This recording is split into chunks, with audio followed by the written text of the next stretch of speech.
Muchas gracias, buenos días.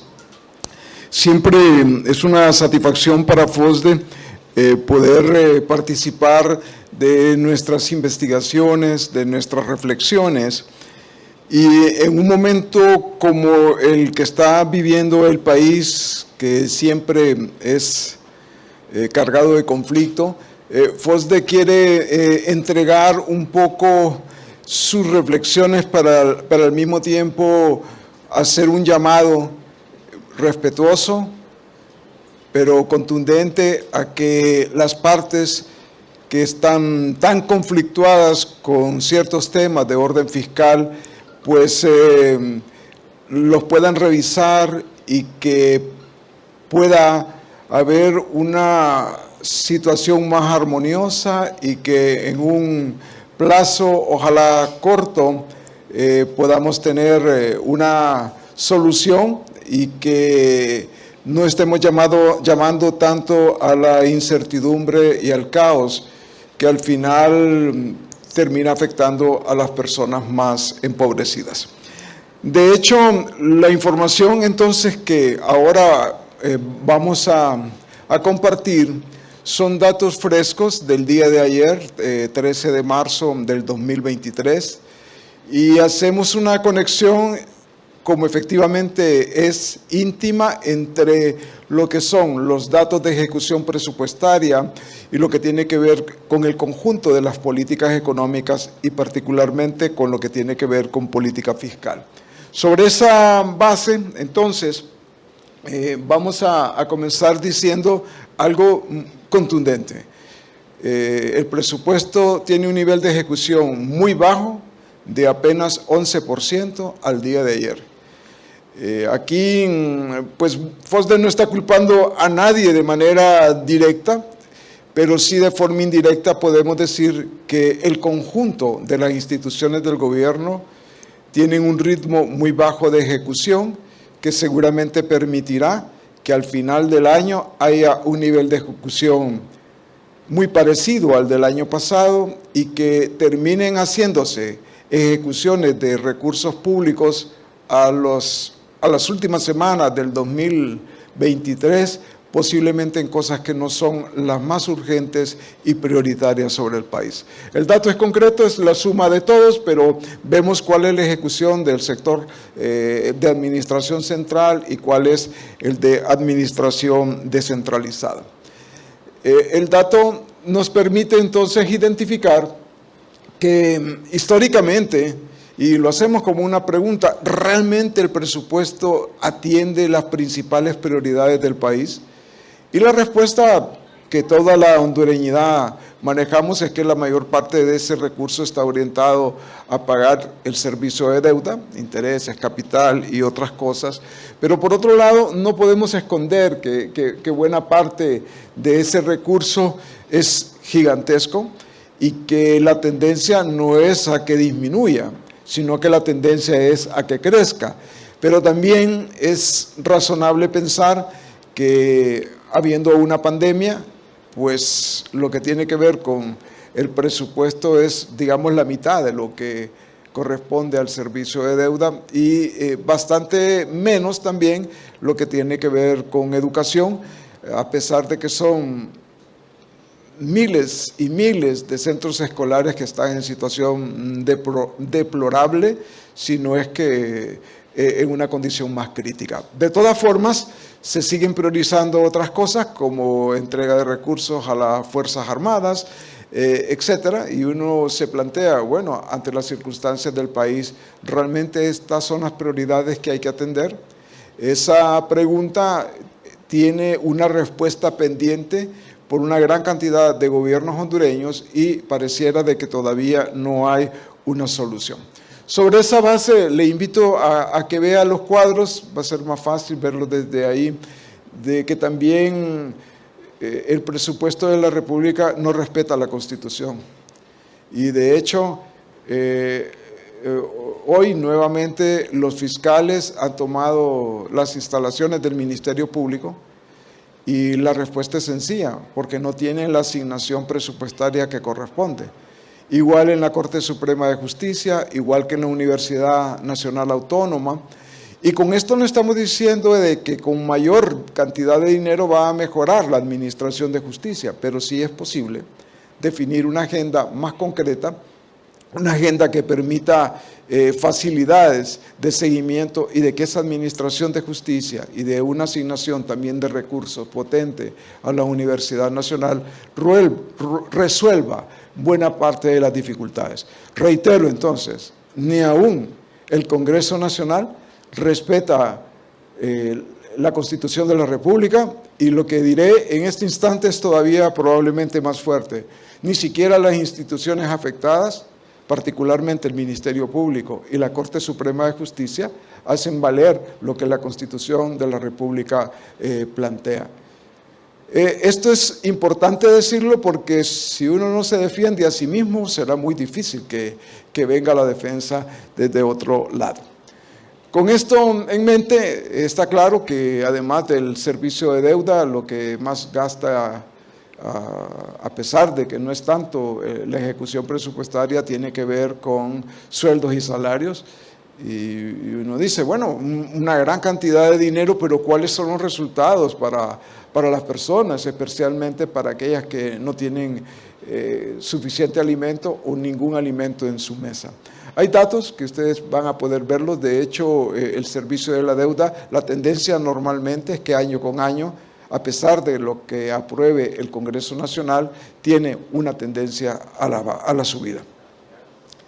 Con esto en mente, uno dice también que la recaudación presupuestaria también reciente anda casi igual, en un 11% de lo ejecutado.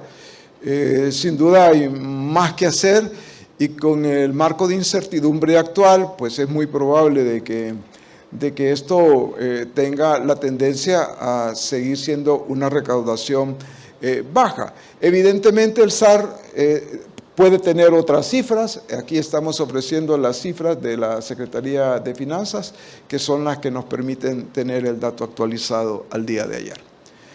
Ahora van a ver aquí que la mayor parte de los ingresos está relacionado al impuesto sobre venta, producción, consumo, es decir, está relacionado a que somos la población, en general la población empobrecida también, en la clase media, etcétera, la que tiene su mayor contribución a la recaudación fiscal.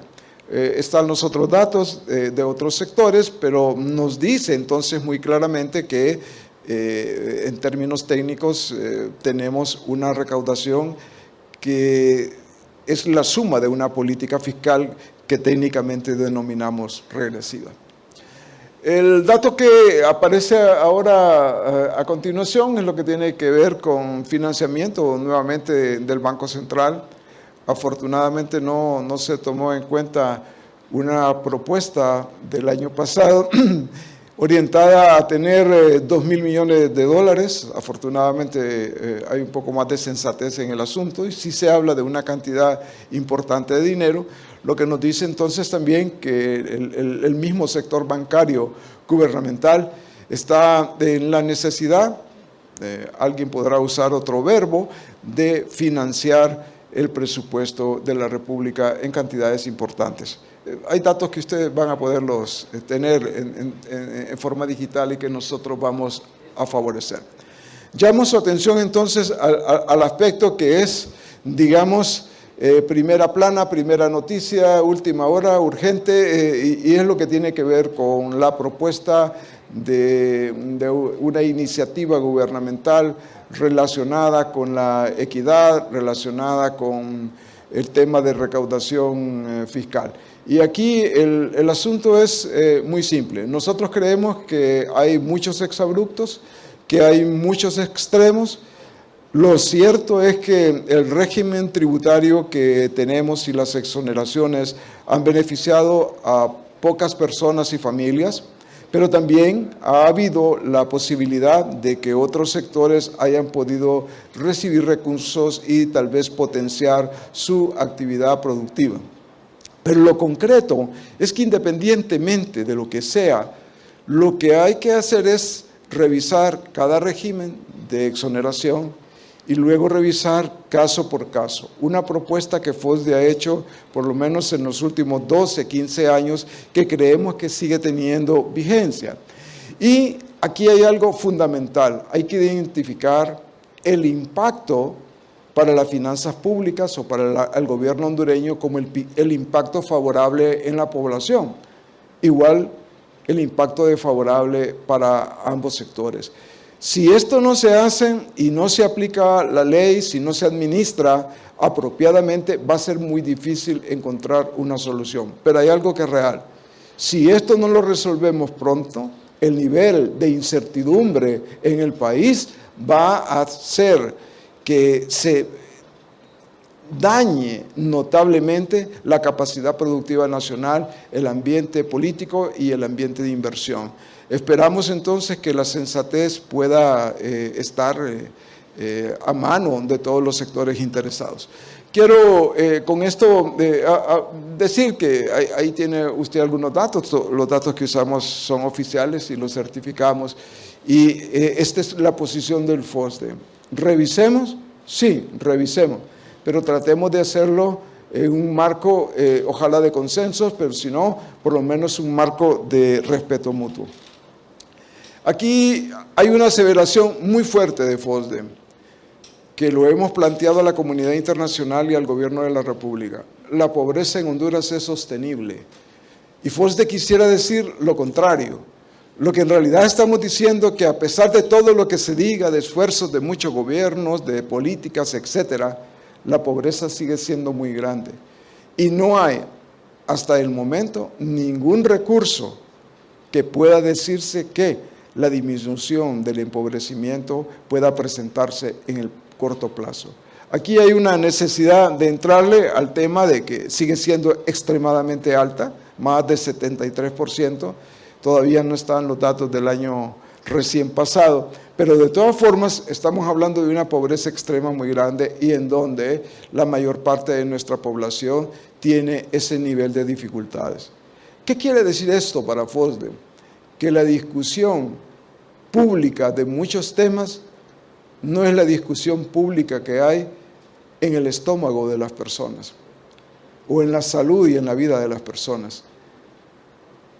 Las prioridades de quienes tienen la obligación de responder con políticas públicas apropiadas y el respaldo financiero apropiado no tienen nada que ver con el crujir del estómago y la dificultad de salud y otras conexas que tiene la mayor parte de nuestra población.